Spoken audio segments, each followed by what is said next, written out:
जय बिहार, जय किशनगंज की जनता।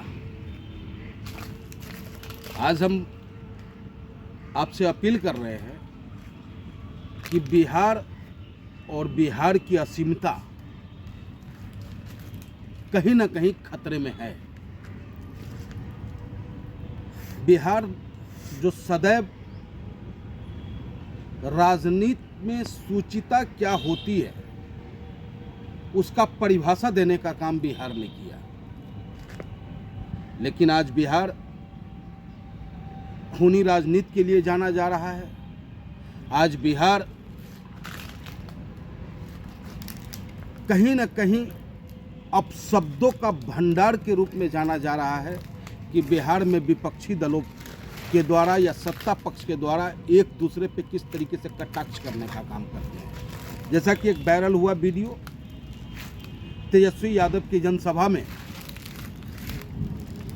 किस तरीके से चिराग पासवान और स्वर्गीय रामविलास पासवान जी, जो कहीं ना कहीं दलितों की आवाज़ रहे हैं बिहार की धरती पे, उनके परिजनों के खिलाफ अपशब्दों का इस्तेमाल किया जाता है।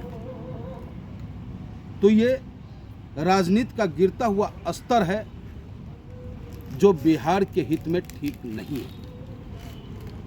तो मैं बिहार के नौजवानों से अपील करूंगा कि जो पहला चरण का चुनाव है, इस पहले चरण के चुनाव में बढ़ चढ़ करके अपने मत का प्रयोग करें, अपने मत का दान करें, क्योंकि लोकतंत्र की खूबसूरती तभी लोकतंत्र मजबूत रहता है जब मतदाता घर से निकलकर अपने मत का प्रयोग करता है। तो पहले चरण में बिहार में हो रहे हो मतदान या पूरे हिंदुस्तान में जहां कहीं भी 102 सीटों पे चुनाव होना है, इन 102 सीटों पे जहां कहीं भी पहला चरण का चुनाव है 19 तारीख को, उस पे आप देश के नौजवान महत्वपूर्ण जिम्मेदारी निभाएं।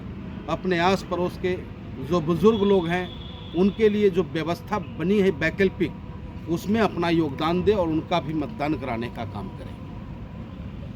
दूसरी बातें मैं कहना चाहूँगा खासकर अख्तरुल इमाम साहब के लिए। अख्तरुल इमाम साहब ऑल इंडिया मजलिस इत्तेहादुल मुस्लिमीन के प्रत्याशी हैं और आपको आमौर से विधायक भी रहे हैं। 4 बार से आमौर की जनता ने उन्हें विधायक बनाने का काम किया। तो कहीं ना कहीं उनमें काम करने की काबिलियत है और उस काम के दम पर ही वो आज 4 बार के विधायक हैं और बैरिस्टर असदुद्दीन ओवैसी साहब के सबसे चहेतों में से एक हैं।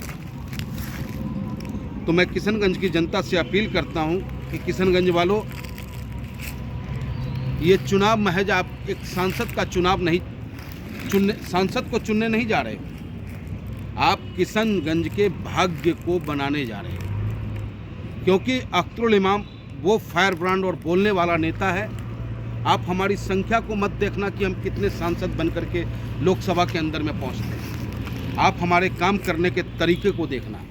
आपको देखना है तो बैरिस्टर असदुद्दीन ओवैसी साहब के काम करने के तरीके को देखो।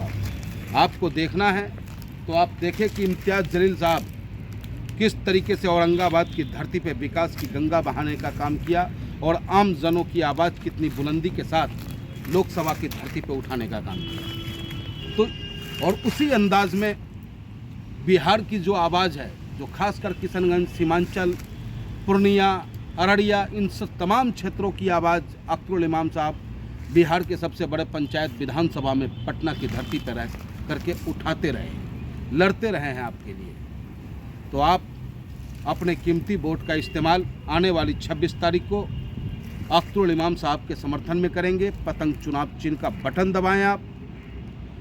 और जो एक नफरत का माहौल बनता हुआ नजर आ रहा है, क्योंकि सत्ता पक्ष धर्म की राजनीति कर रहा है तो विपक्ष जात की राजनीति कर रहा है। जबकि इस हिंदुस्तान में अगर पूरे जमात की, पूरे हिंदुस्तान की राजनीति कोई कर रहा है तो वो ऑल इंडिया मजलिस इत्तेहादुल मुस्लिमीन कर रहा है। तो ये आपको और हमें सोचना है कि हमें अपने देश को किस तरीके से मजबूत करना है, भाईचारा और एकता को किस तरीके से कायम करना है। और भाईचारा और एकता तभी कायम होता है जब हम सब साथ मिलके चलते हैं। और लोकतंत्र की खूबसूरती है कि हम सब साथ होकर के चले और साथ मिलकर के अपने मजबूत बिहार के निर्माण में महत्वपूर्ण योगदान दे। आने वाले 26 तारीख को अपना महत्वपूर्ण मत का प्रयोग पतंग का बटन दबाते हुए करें और निश्चिंत हो जाएं आप कि किशनगंज की जनता फिर बाढ़ के लिए परेशान नहीं होगा कि बाढ़ आ जाएगा तो हम कैसे रहेंगे, उनके रोज़गार की व्यवस्था कैसे होगी। ये सारी चिंताएं आप अख्तरुल इमाम और बैरिस्टर असदुद्दीन ओवैसी साहब के ऊपर छोड़ दें आप। जय हिंद, जय भारत।